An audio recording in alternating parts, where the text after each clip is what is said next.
So everyone, thank you very much for showing up. I apologize for my tardiness and lack of response before. Thankfully, Jenny has been prodding me and reminding me. So, but I'm back on track now, and we're lucky enough. For obviously those of you who don't know, Don Porth is here to spread some more wisdom. And anyway, Don, go ahead. Rumors, not wisdom. Sometimes that's better. Yeah. Well, thank you. I'm Don Porth. I have been in this business a long time. I'm a retired firefighter from Portland Fire and Rescue in Portland, Oregon. And back during my 27 years with the department, for 21 years, I was in public education and spent a good portion of that managing the youth fire setting program for Portland Fire and Rescue. And we were a busy operation back in the day. And that led to just a lot of things in retirement after 2011 when I retired that have kept me involved in this. And one of those projects is the Youth Fire Setting Information Repository and Evaluation System, or what most people know as YFires. And so I've been asked to come on here, or I've asked actually to be able to use this platform to reach out with some information. But just a little background on YFires for those of you that may not know. It actually began, the project began back in 2011 when the International Association of Firefighters, hang on, my screen is glitching. Bear with that. I don't know if it affects the sound.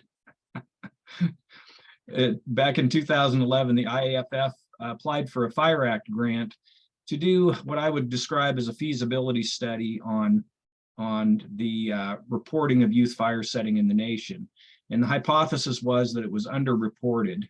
And we convened a group of about 45 subject matter experts from all the disciplines associated with youth fire setting, including a couple of folks from different data computer database development companies. And we met for the better part of a year. And to make a long story short, we concluded that yes, it was underreported.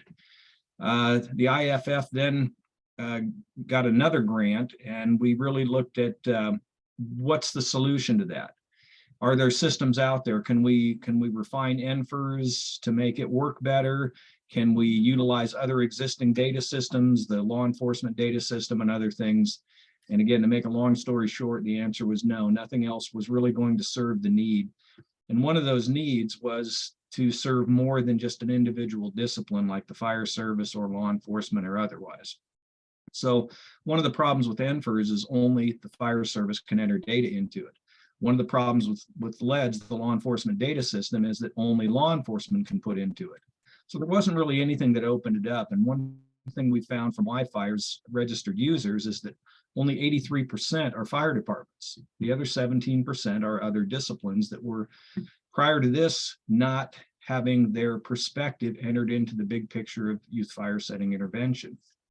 So then we got a third grant with that allowed us to build a prototype data system, beta test it, and then get it online, and it launched on January 1st, 2016. So the system went live and we began to invite people in to use it. We made very few refinements. Our beta testing and our development proved it to be a very good system of collecting data. The real goal of the project is collect data and report back to get a better picture of youth fire setting behavior across the country by inviting in participants from all across the nation, not just studying one particular program that serves one particular age of youth, one particular geographic region, so on down the line. And it's been working very well. In fact, we've had over almost 500 programs register to participate. Some of those did not sustain. People retired and didn't tell anybody and moved on. We're in the process of cleaning all that up. But in the process, 5,500 plus cases have been entered into the system.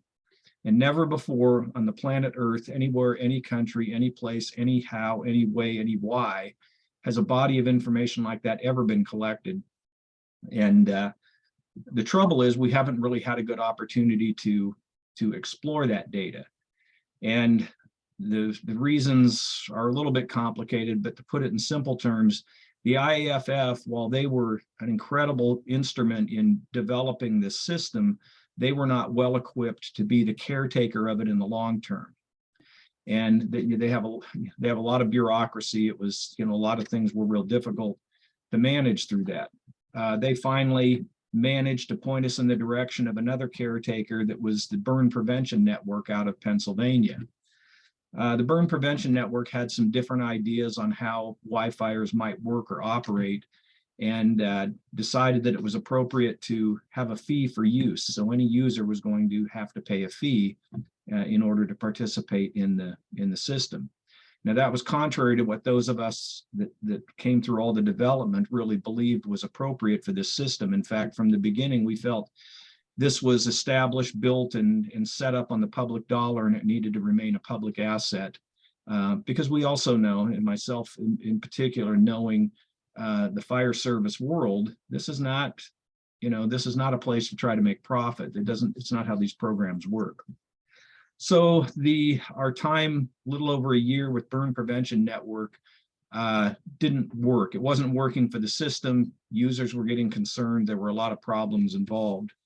Fortunately, Burn Prevention Network also saw that it wasn't working, and we were able to put together a partnership to where now the parent company, if you will, our partner organization, is Vision 2020.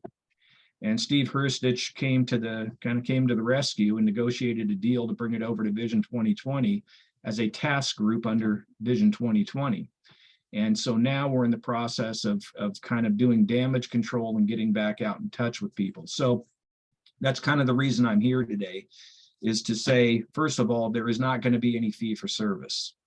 Steve Hurstich and the rest of the executive committee are steadfast, as are those of us that are on the task group team, in that this needs to remain a free asset. We're in the process of securing sponsors in order to allow us to have the basic costs covered. And then when we want to do additional things like a research project, we'll go out and look for grants or other funds to come in. We're not going to lean on users in order to do this. And the interesting thing is YFires was really designed for the most simple operation out there. A big city department. I came from Portland, Oregon, a city of 600, 700,000 people, a budget of I don't know how many hundreds of millions. We had an IT section that if I had data needs, I would contact them and we would put in a work order and I'd get whatever I needed done. But the small show out there in rural America does not have that advantage. And but the nice thing is either can participate, and both do in contributing to the system. So it's working very well in that regard. We have when you register, you classify your program based on the population you serve, and that can be anywhere from under 10,000 to over 1 million. So as we look at program operations, we can actually sort them out and say, hey, those that are big operations like this look like this, those that are small look like this. And that's important because they are distinctly different. And even the fire setting problem as it stands in this country, there is a difference between rural and urban, distinctly different. And we want to be able to bring attention to those subtle differences to help everybody gain traction in moving forward. So that's number one, is to assure everybody that there is no fee for service. We're going to move forward, and it's on very solid footing, the best I think we've had since it was established. The second is to introduce the team that we have on the task group, which I think everybody will know these names, and it's an impressive list of partners with that are managing the project moving forward, which includes the leadership of Steve Hurstich, the project manager of Vision 2020, myself, Pat Mazzala, Marty King from Wisconsin, Brent Smith from Iowa, Kathy Osmondson from Minnesota, and Carla Klass from Michigan.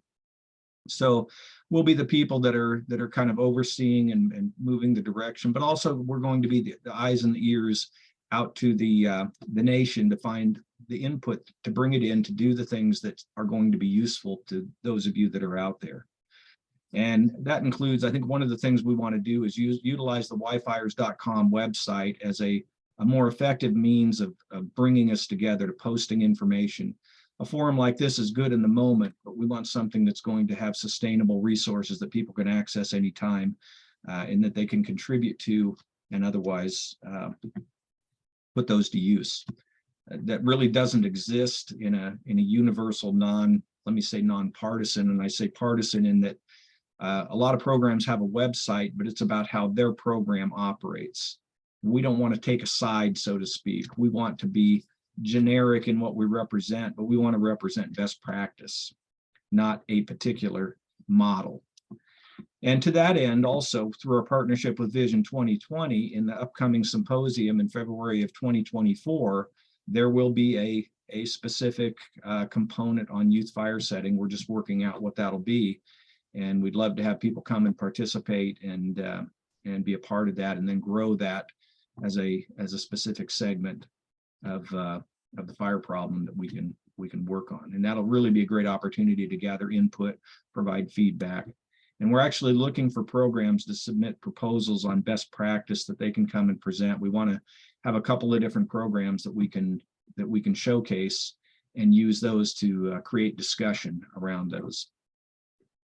So I think that's about it. And I'd welcome any questions about any of that anybody has. Kathy, maybe if you have anything that you'd like to add that I might have missed, but if you've got any questions, maybe send them in to Jenny so she can collect them.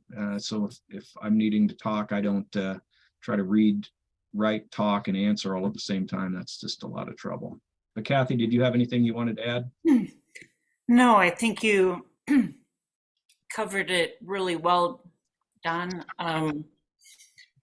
And I would invite everybody to submit a proposal for a presentation at Vision 2020 and 24. I'm looking at Jeremy and Jenny right now. I'm just waiting for more details on how to do the submission. I sent an email and haven't heard anything back yet.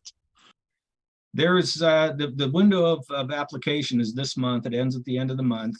We talked about this yesterday in a meeting. There's the typical format that they have on the strategicfire.org website is a good one to follow. I haven't had a chance to look at it yet. One of the things that we really want to see programs showcase is the foundation components to a program that are outlined in the training at the National Fire Academy. You know, it's I guess my best summary of that is programs that are successful don't always look the same, but they're based on the same footings of those 5 components.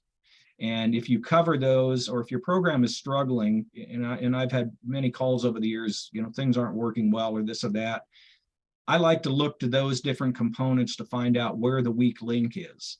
And usually by shoring that up, doesn't take a major overhaul. It just takes fixing up one of the 5 components to make it work better. And that can change the complexion or the outcome of a program in a big way.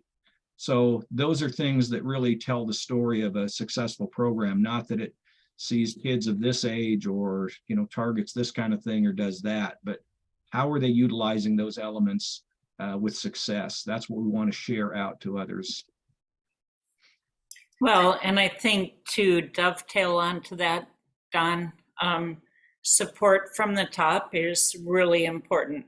And I know some of us have it and some of us don't. Yeah, I've always been a big advocate for you need to institutionalize your program in the organization. When the fire chief leaves, it doesn't just go for 5 years and somebody says, oh yeah, we don't have a fire chief. He left 5 years ago. I guess nobody noticed. You know, there's succession planning. It's built into the operation.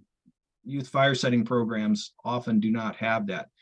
It's somebody's passion and it's a wonderful thing, but when they leave, their passion leaves with them and the agency completely forgets them. And that is a sad, sad testimony to the work that they put in.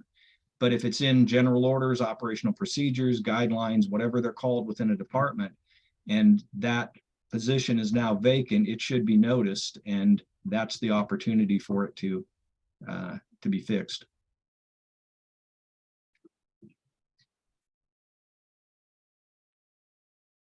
So you said go to Strategic Fire to use that format? Yeah. Again, I wish I had looked that up, but there's a worksheet, I guess, I mean, I've used it in years past, but there's a place in there where you can go to a form that gives an outline for filling in, answering the questions they need. And I can tell you, I've been a reviewer on the submissions for that. And we really encourage people to use that format because stuff comes in crazy ways that it's almost impossible to sort out. People with a lot of passion put in pages sometimes of descriptors and things going on, but it's a matter of there's specific things that they're being looked for in best practices to showcase. And like I say, we're kind of looking the same way with youth fire sitting programs.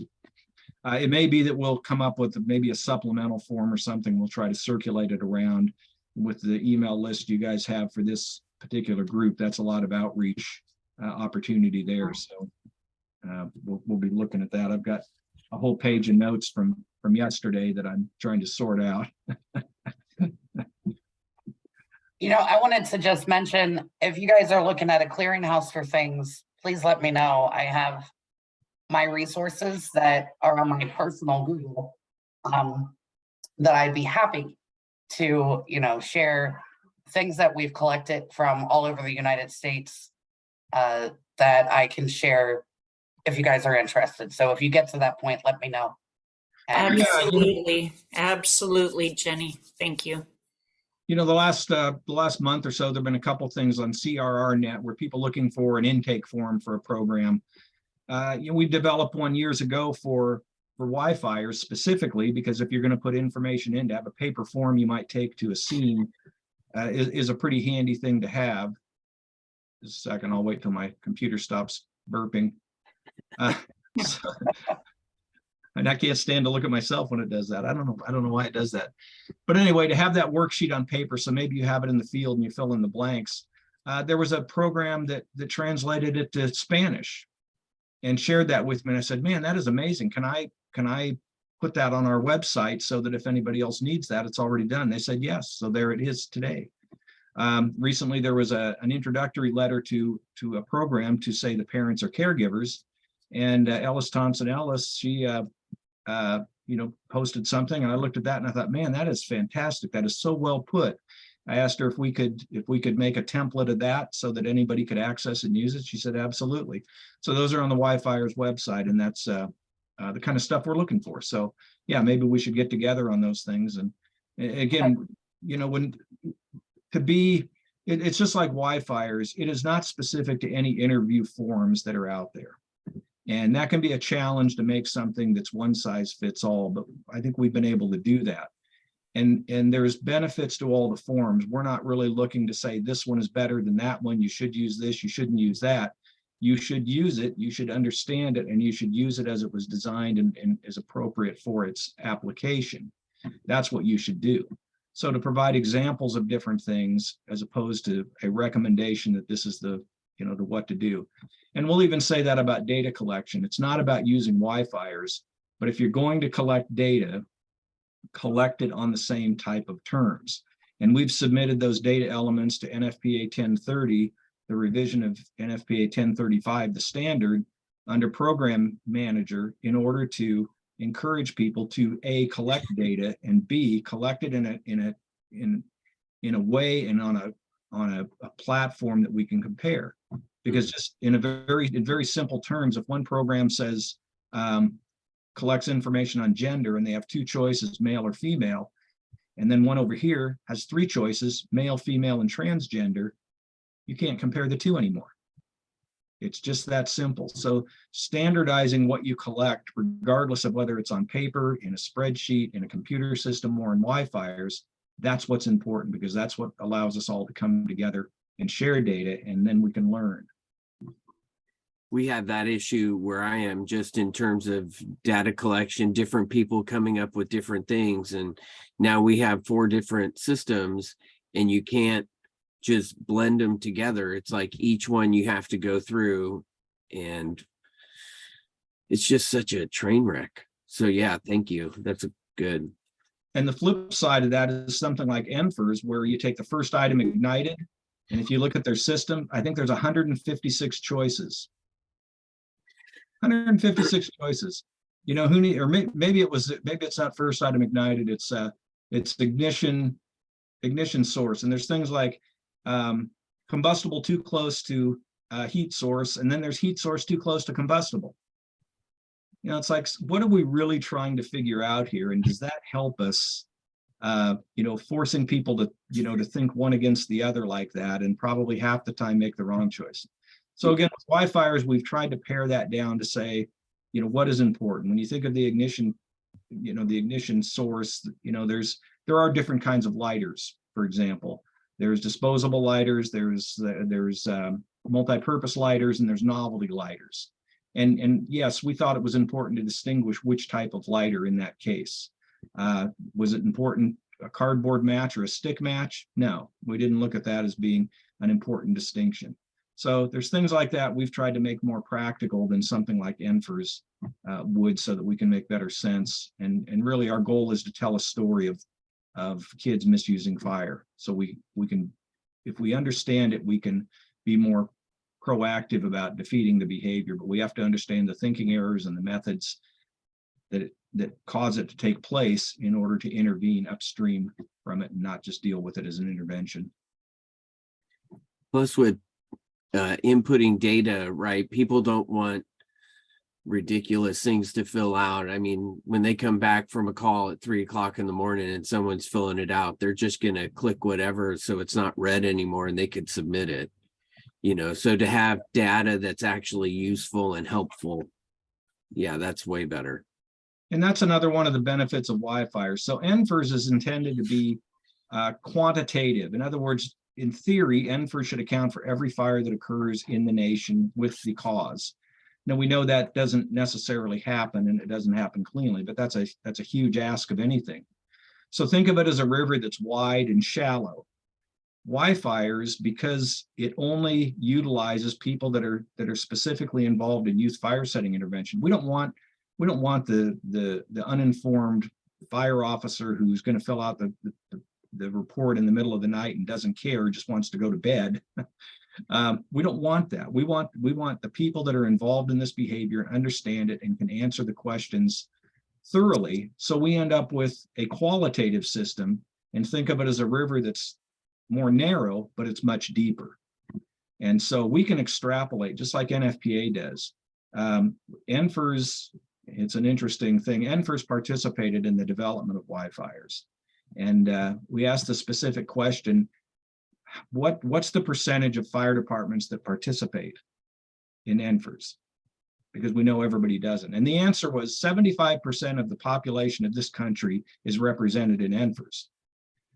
Now that wasn't what was asked. The question was, and it was asked again, what percentage of fire departments participate in NFIRS? And the answer, again, was 75% of the population of this country is represented in NFIRS.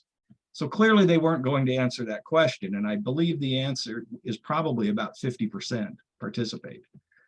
But because 75% of the population of the country is represented, that means only the larger departments are the ones contributing data to NFIRS. So we're missing out on that entire rural experience of fire because they're so challenged for staffing and people to do those things, all the things they have to do. So once again, that's why YFires was really, really and truly targeted rural, smaller departments to give them a tool to be able to do this, where we weren't getting their information from other means. Right. And Don, what is the percentage of the cases entered in YFires that also have an NFIRS representation? You know, I don't know that off the top of my head. I have looked at that. That's a good question. It's but I think it was around half. Well, no, it was, yeah. So yeah, that's right. I did look. I have run this report. So 1/3 of the cases entered were also reported to NFIRS. 1/3 were not, and 1/3 were unknown. Now it's not to be unexpected that because 17% of the participants are not fire departments, that it wouldn't be known. You know, ideally, should they have a fire service partner? Yes. It's not to be unexpected that 1/3 would not be reported into NFIRS because not every fire that a kid sets is a reportable fire. I had many a parent come to me and say, my kid's playing with fire, I'm concerned, what can we do? Well, we can enter them into our program and we can provide intervention. Or they just caught it before it caused a fire engine to respond to the scene. So to answer Kathy's question, somewhere between 33 and 66% of the fires recorded in YFires are not recorded in NFIRS. So that tells us right away that NFIRS is underreporting the issue of youth fire setting. So yeah, thanks for next time prompt me before the show so I can. Sorry, I couldn't get on today. My Sometimes I get so many computer's numbers used. rattling around in my head, I lose track of it all. But that was a very interesting finding. I'm glad you pointed that out because that was one of the things we feel is really proving the point. So Don, other than people submitting for the strategic fire for the conference in February of 24, and maybe making sure their accounts are active in YFires, is there anything else? No, we're trying to, contact each program directly to make sure information is up to date. If any of you on here or anybody watching the recording have a program, feel free to contact me, and you can do that through the yfires.com website. On the contact page, the phone numbers, other things there, they all lead directly to me. And just let me know if your program's still accurate, if you're still the program administrator, same phone number, same email. And that would save me having to reach out to you. So it would be much appreciated. If there is a new program administrator, a new person has taken over or needs to take over because someone else has retired or gone away, let me know that and we can get that straightened out. Some programs don't have any cases. It's almost as easy to delete them and just apply a program for a program. And but we can fix all those things. So most important. And if you don't know anything about YFires, in particular, you can still go to the yfires.com website, and there's a great deal of information in there that describes what it is, how it is.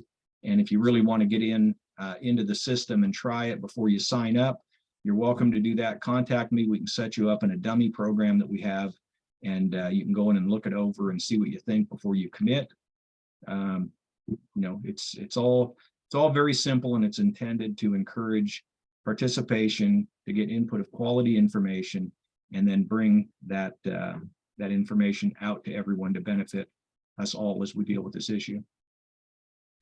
I wanted to add, if anybody has not had the opportunity and, maybe it's midnight and you want to watch something, we do have Don's training on the YouTube link as well, the one last year where he went through more in depth about YFires. So, that's always an option also as additional information for somebody who may not be ready or, have questions. And YFires is simple to use, and there are tutorial videos embedded within it as well. So once you're signed up, you have access to those. So it's not too difficult. There's a user manual in there, and of course there's coaching from anybody on the task group that you could contact as well. So it's all, and it just isn't that hard. It's filling in the blanks. It's pretty well set up. It's since 2016. So what's that? We're in our 7th year, and rarely do we get input that, wow, this is too difficult to use. It's just nothing like that at all. And Jenny, can you put that link in the chat? For the YouTube? Sure can. Yeah, thank you. You're welcome. So I've got a question. I'm looking at the symposium 8 calls for presentations, and I noticed that there's also one for research. Has there been anybody reaching out to universities or anything along those lines for maybe a research presentation on the YFires data? If we're looking for somebody to actually analyze it more, it's just a thought. Well, no, it's a great idea. And those are great ways to go about that. Just a sec, my wheel is glitching again. I can move around a lot and really make it weird. So Jeremy, I talked with Rachel from New Zealand this week, and they're working on doing some research as well. And I think we're all kind of in the same boat. There's nothing new out there. And you and I both know we're into research and Yep. would love to explore that more. So Yeah, I'm we just haven't, I'm sorry. oh no, we just haven't had the ability to work past the bureaucracy that's been above us in order to do any research. And we're fortunate that Stephen Haristich is very data driven, very research oriented, and he's, you know, it's really just, it's like the door's been open for fresh air as far as moving forward. And you know, that is what the system was designed to do, is report back information. It's like any data system. Nobody's going to put into it if they don't see a benefit coming out. They just get tired of it. What's the point? We're not into the data collection. The data collection is a means to learn and report and share. Very simply. So I saw a hand up on a, Jeff? is it Jeff? Yeah. Yeah, hi. Are you guys able to hear me? Yes. Yeah, hi. This is Jeff Grunglass. I work with Rebecca Tatzel on Cape and Islands,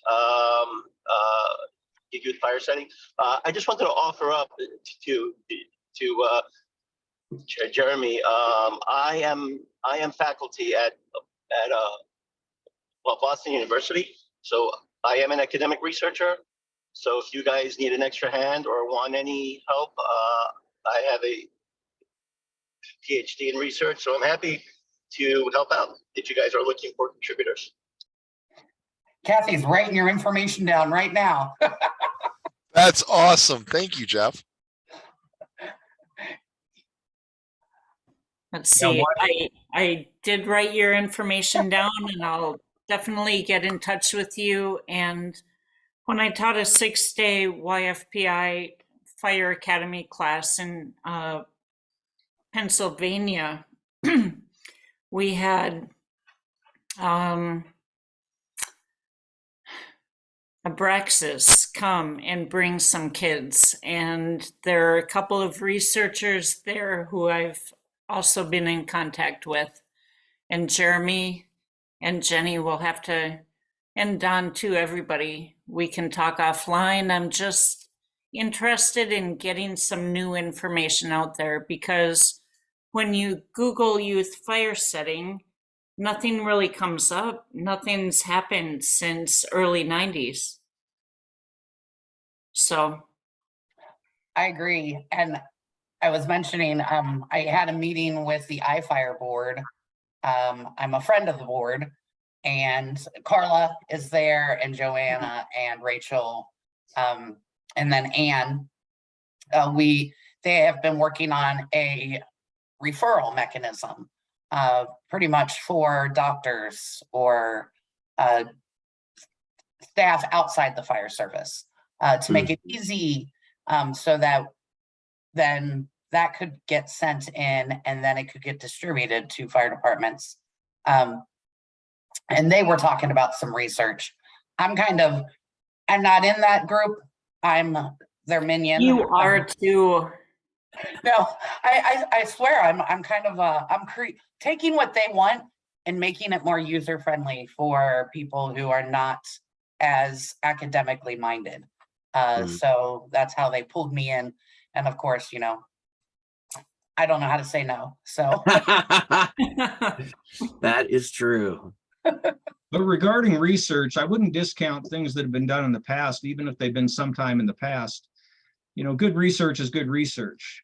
And in the 35 years that I've been dealing with this issue, there are some things that I don't believe have changed a great deal. And it's the questions you would ask 30 years ago are the same questions you could ask now, and the answers would not be terribly different.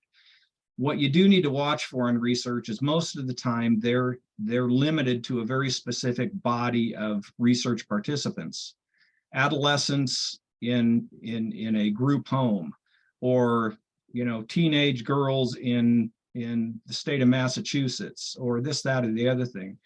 And you know, not to disparage any of the results they get, but that's probably right for that group in that place, but it isn't universal. That's the beauty of YFires, is that it has kids from age 2 to their the day short of their 18th birthday. It is, there are cases from across the country. We had 49 states represented in the registry, but as we're cleaning things up, there's a couple that haven't participated or contributed. But I think it's safe to say we have 30 to 40 states represented in this. We categorize it by FEMA region so that we can align it with other things related to the U.S. Fire Administration. And again, it is the most comprehensive collection of data of all ages, all places, all genders, all sizes, all problems, all typologies of kids setting fire that there has ever been. You know, this isn't a band of incarcerated youth in, you know, in such and such a place and so on. So Jeff is gone, but I would say to him, man, if you want a body of information to do research on, and you really want to be able to do something nobody else has ever done, this is the place to connect up. And I think we'll be able to go out and kind of hunt for people, and somebody that's really looking to make their mark in this area with research. You know, hopefully we have them lined up at the door. We actually had a university in New Zealand that was very interested, but because the parent company of YFires was, you know, not in a good place, we just couldn't put it together. It just couldn't happen, and they were chomping at the bit for information. They may still be.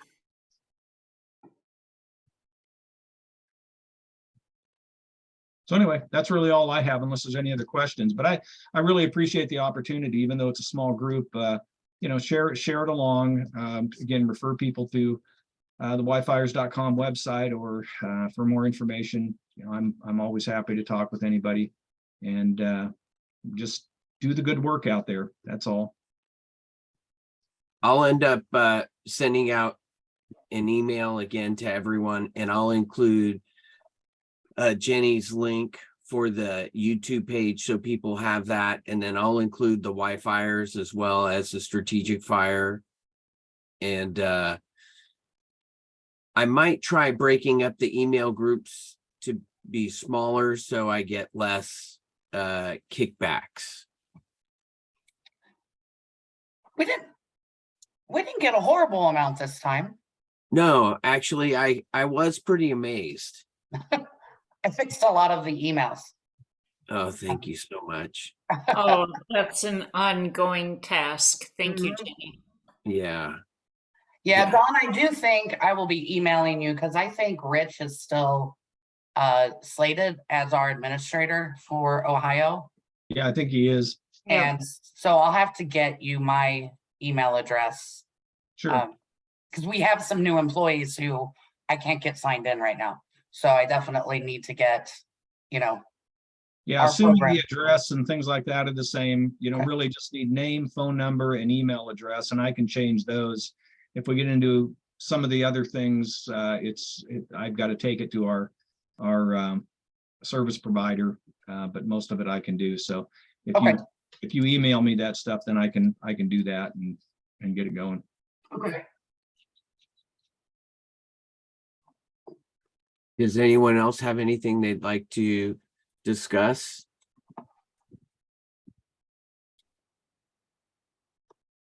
Thank you, Jeff.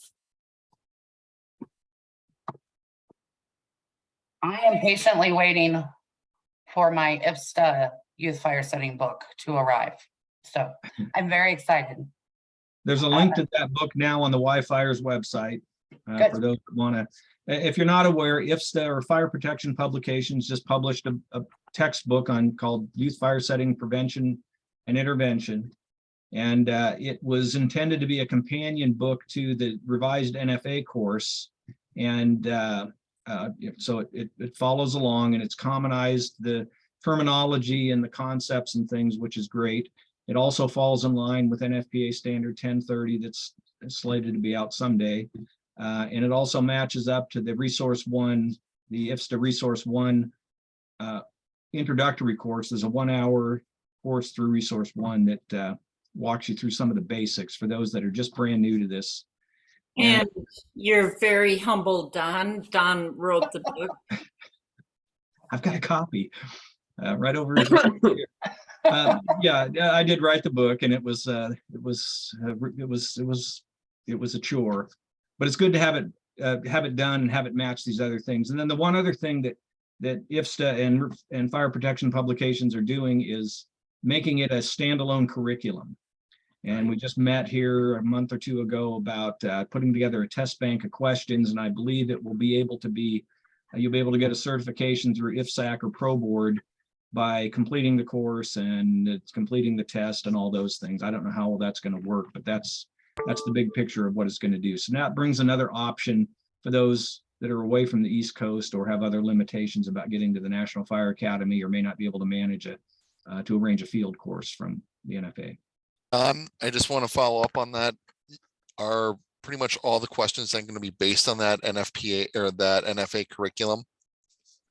The test bank questions are taken right out of the book. Perfect.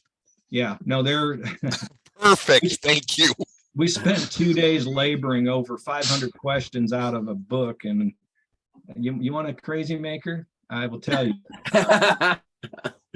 This is a teacher. I'm glad to hear that. Yeah, the people that pulled the questions out were not teachers, I can tell you that. And they weren't subject matter experts either, unfortunately, because the subject matter experts had to sort through it all and take the meaning of the text, not the words in a sentence. So we think we've done justice to it, hopefully, because I'm with you. I've been down that road where, what an abstract, silly question to have to be tested on. We threw quite a few out because they were just too simplistic and looked for things that try to reword them to have the same depth and meaning as the text in the book. Oh, that's perfect. Thank you, Don. We'll see how perfect it is. It's a perfect theory. Yeah. Oh, I think it's wonderful as somebody who was teaching fire and life safety educator 1 and 2 without a test bank, but we were still IFSAC accredited and without a manual that went side by side to know that this is, that these are going to come together is phenomenal. We actually just transferred over to JB Learning for fire and life safety educator, and we just got IFSAC accredited for youth fire setting and program manager. But I haven't figured out how we're offering those yet because I'm waiting for I need to make sure JB Learnings is 1 chapter for youth fire setting, and there's so much more. So, I'm going to have to actually add so much more to that than what they have. And I haven't gotten your book, but I started with all of the NFA curriculum, the simple versus complex and those type of things that I just want our students to know and understand. Yeah. I think you'll find the book should be useful for that. It should help with that a great deal. Awesome.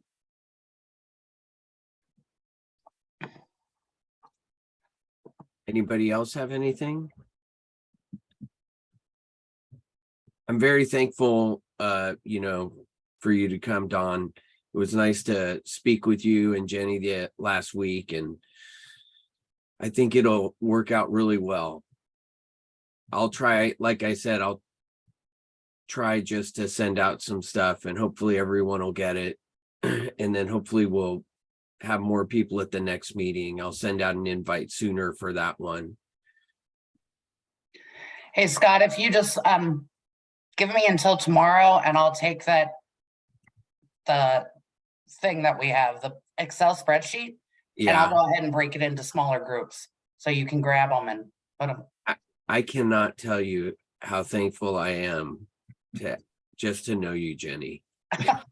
You are so helpful. Jenny. Thank you, Jenny. Yes.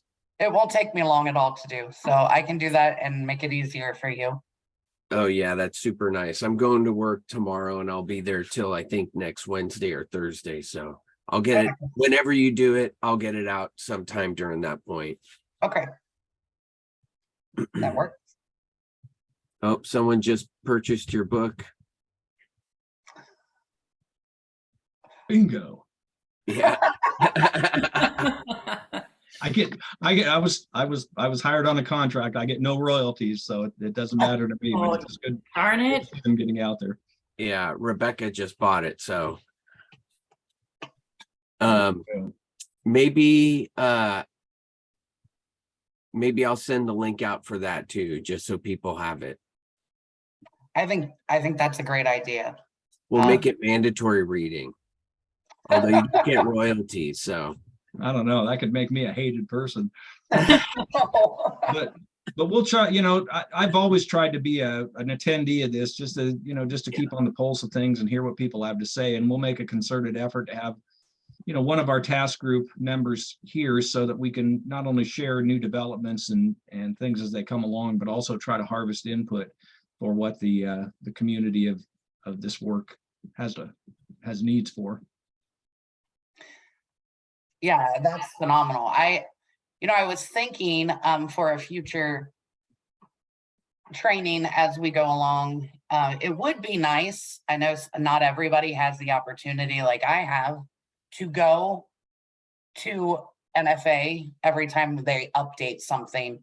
So I don't know, one of you NFA instructors, it might be nice to kind of bring out that simple, complex thought process, because anybody who has taken youth fire setting years ago, they're not thinking about that.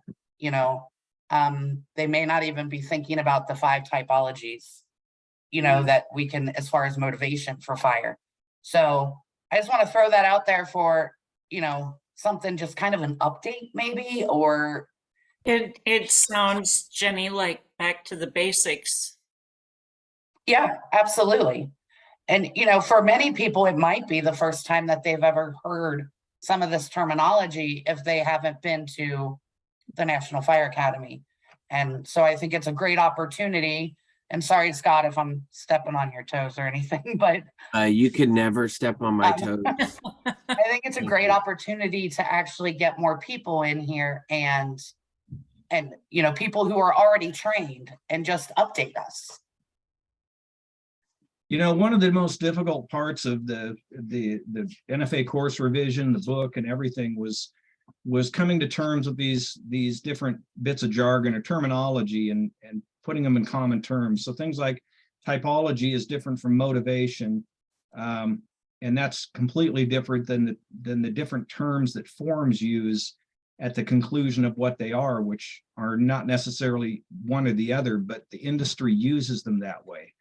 And it becomes incredibly confusing when you get 2 people trying to talk about 2 different forms or 2 different ways.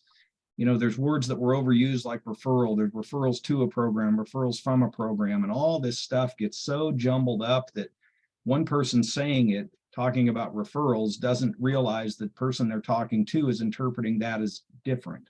And then you take more technical terms like assessment and put it in the wrong context, which when you're dealing with different disciplines, you have to consider that this discipline uses a word this way and this discipline uses it this way. And if that's not the same, you've just created a miscommunication of gargantuan proportions. So again, all of these different things, I've been involved in all these recent things, and the biggest challenge was trying to bring all of that language together to fit all the different disciplines, to be consistent amongst all these different delivery systems, and to make sense in the process. It was extremely challenging. Common it's a really good topic. Common language.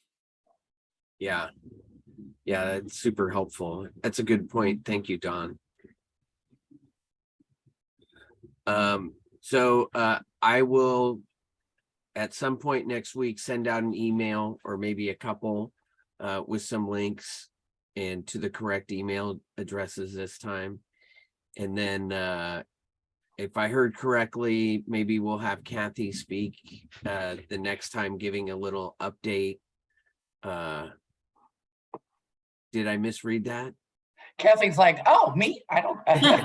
Yeah, no, I could talk about common language, and the rest of us can talk about that too. And that's a big segment in the new 6-day YFPI course at the Academy. It's Mhm. common language. Everybody has their jargon. And so we call it an intervention.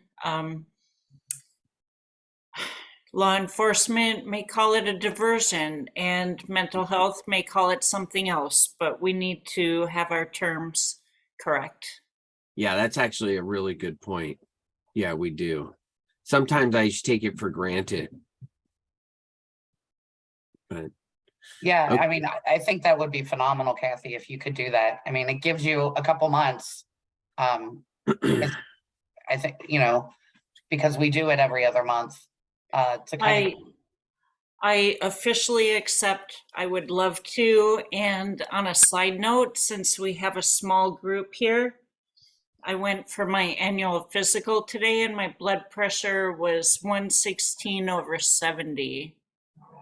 It's like, Nice. oh my God, when I was working, it was 130/90. So life is good. that's That's awesome. wonderful. Congratulations. Thank you. So retirement is good basically, and you recommend it? I do. I highly recommend it. And I had a retirement plan. I am still teaching YFPI across the nation, mostly for the Fire Academy and some other conferences and things. And I'm living my dream. I really am. Oh, that's so lovely to hear. I Yep. mean, that is so nice. Yes. Michael had emailed and he wasn't able to come because they had a line of duty death last week. And, so it's just really nice to hear, that people go through their career and to have your dream. I mean, that is awesome. Especially after all those years of dedication and helping people. That's lovely. That truly is. Thank you. I think so too. So then we want the free labor. Just kidding. You've got it, man. You've got it. Okay, well, thanks again, everybody, for your time. And just always being so nice. It's always good to work with this group, so love being here. Everybody's here for the right reasons, so thanks for the invite. See you next time. Yeah, and again, Jeremy, love the hair. Keep it going.